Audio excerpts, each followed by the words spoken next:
This is Southern Cross News with Joe Palmer. The state government's controversial Taswater legislation has fallen in the upper house tonight. Members have been debating throughout the day, poring over the proposed government takeover from its current council owners.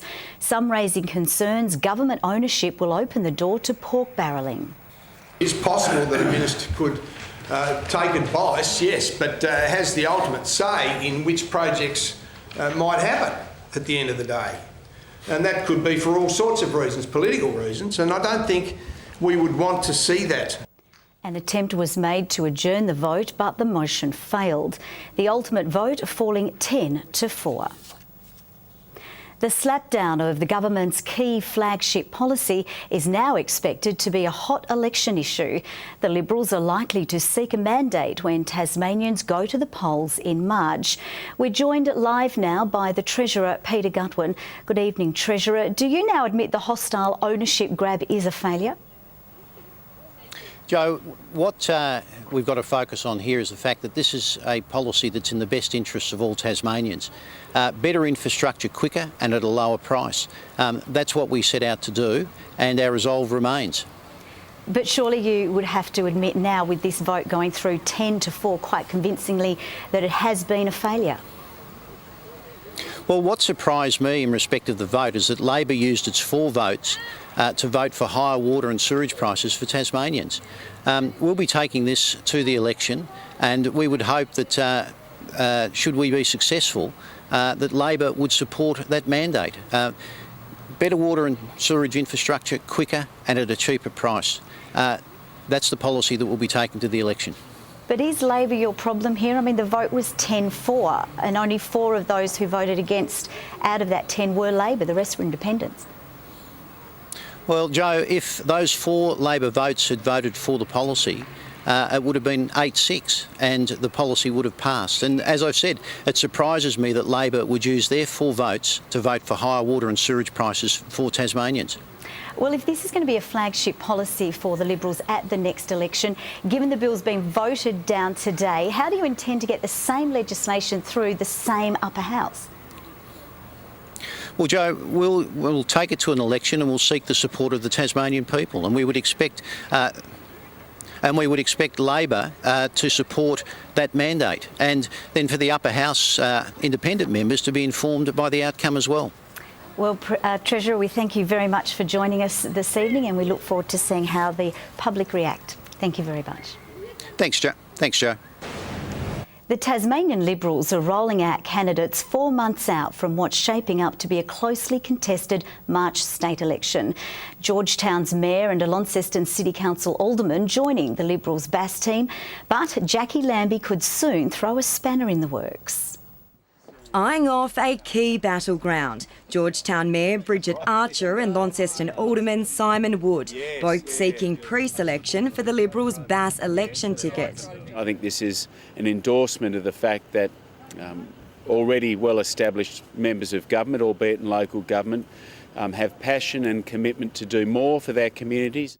The duo joining Peter Gutwin, Michael Ferguson and Sarah Courtney, campaigning for the Bass Blue team. Of primary importance from my point of view is to continue with the economic growth that has been begun. I come from a small business retail background, so I'd be very keen to keep the momentum up in terms of cutting red tape. But the Red candidate team has already been out for 5 months and say they've made substantial ground, campaigning on health, education and the cost of living. The Liberal Party, of course, will struggle to hold the 3 seats that they have. That will be very difficult for them, so it does place now a rather difficult tension amongst those 5 candidates. The Greens' Andrea Dawkins will also recontest Bass. The election is shaping up to be a tight race, not only here in Bass but across the state. Jackie Lambie will start unveiling her candidates from tomorrow. She'll start by naming those running in Braddon, with Bass and Lyons announcements to come before Christmas. The biggest concern about Jackie Lambie or any other minor party is that it will inevitably likely lead to another hung parliament. The Liberals say other electorate candidates will be announced as soon as possible. The election will be in March, but the exact date is still yet to be decided. Monica Dadson, Southern Cross News. Tasmania's Auditor-General is questioning the use of exemptions to accounting standards by government businesses. An audit into the financial reports of government businesses found exemptions were approved by the Treasurer for Forestry and Tascorp. Despite no major concerns, the Auditor-General says it allows businesses to avoid disclosure. In some cases there is a need to preserve confidentiality, so we recognise that in some cases those public government businesses, there may be circumstances in which disclosure may not be warranted. Government businesses delivered more than $300 million in dividends last financial year. 4 businesses recorded a loss, including Forestry and Metro Tasmania. A hearing date has been set for a man accused of holding up a Launceston bank at knife point. Marcus Dennis Main will appear in the Launceston Magistrates Court on January 8 on armed robbery and assault charges. The 29-year-old allegedly robbed a customer inside the ANZ at Mowbray in September. 3 more Tasmanian schools have joined in a $15 million research project aiming to improve Year 12 completion rates. The Beacon Foundation today announcing Port Dalrymple, Deloraine and Sorell High Schools will join its Collective Ed project. The initiative allows schools to test new ways to try and help students attain a Year 12 or equivalent certificate, including linking them with the business community. There are great opportunities in this state and we want those young people to recognise where they are and have the educational level and attainment to be able to take up those opportunities. So this true partnership is about finding pathways that are industry aligned so our kids can have more opportunity of finding a well-paid job. The Collective Ed project ties in with the government's plan to extend all schools to Year 12. The project is jointly funded by the Paul Ramsay Foundation and the state government. There's a push for more integration between law enforcement and public health to stop vulnerable people from falling through the cracks of the justice system. A study will look at how to improve collaboration to help children, people with addictions, the homeless and those with mental health issues. There are segments of our community that are subject to what is called falling through the cracks. And that can sometimes be attributed to a number of factors, but possibly siloed approaches by various agencies dealing with particular people. People have known about that for a long time. Various models have been developed to try and address that, and this is we're adding to that conversation. The Tasmanian Institute of Law Enforcement Studies has opened up public consultation on the issue.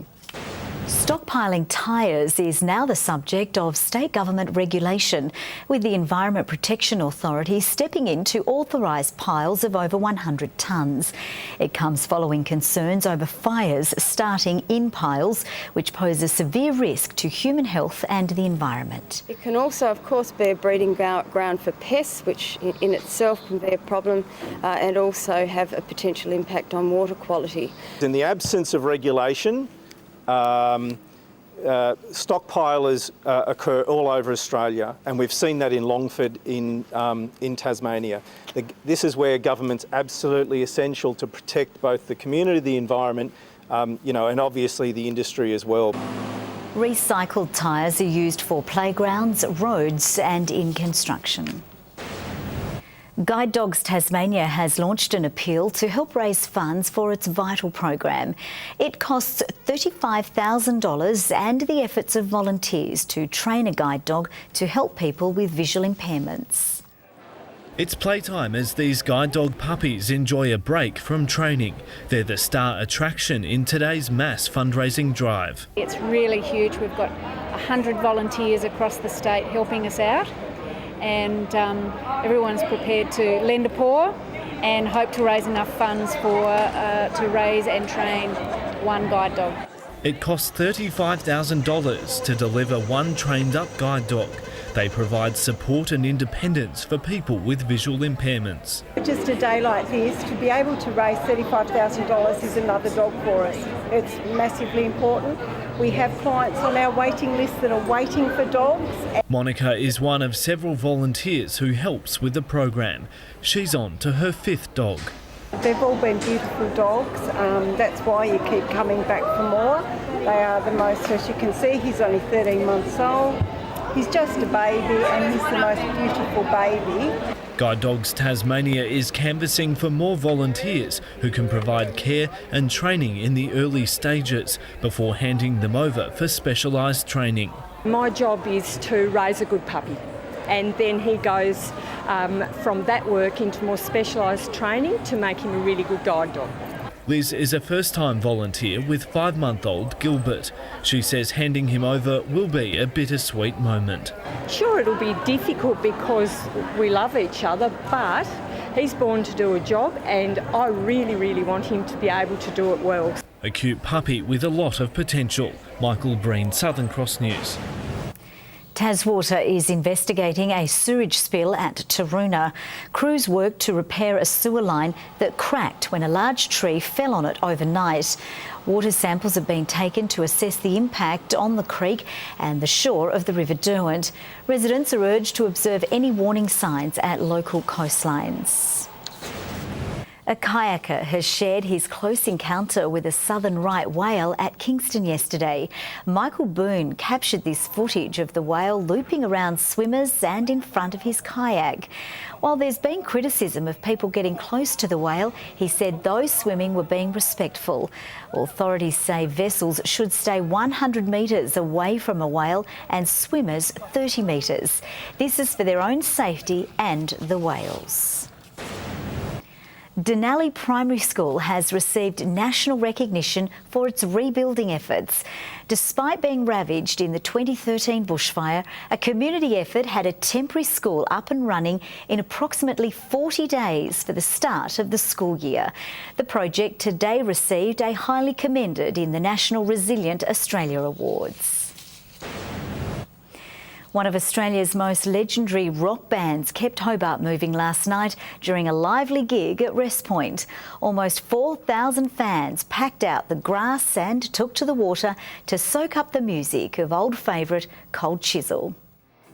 A long-awaited return to Tasmanian soil for the Aussie music legends.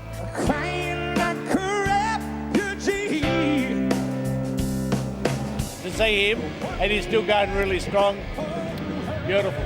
Almost 4,000 fans packing out Rest Point and surrounds to dance and sing to the soundtrack representing a generation.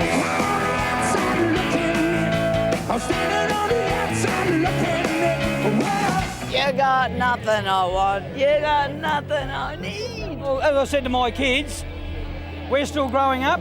We're over 50, we're still watching bands we grew up with. That'll never happen with them.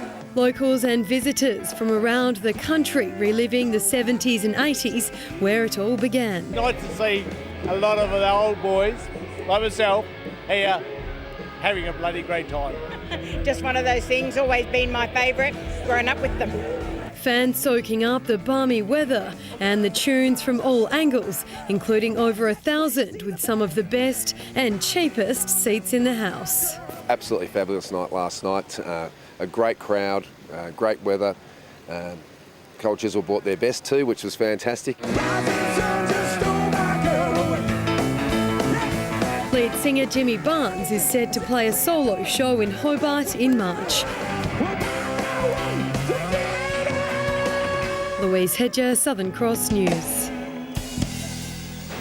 Now let's take a look at the day's business and finance with thanks to Tasplan, your local super fund. The share market has closed flat as gains in the resources sector were offset by falls by banks and retailers.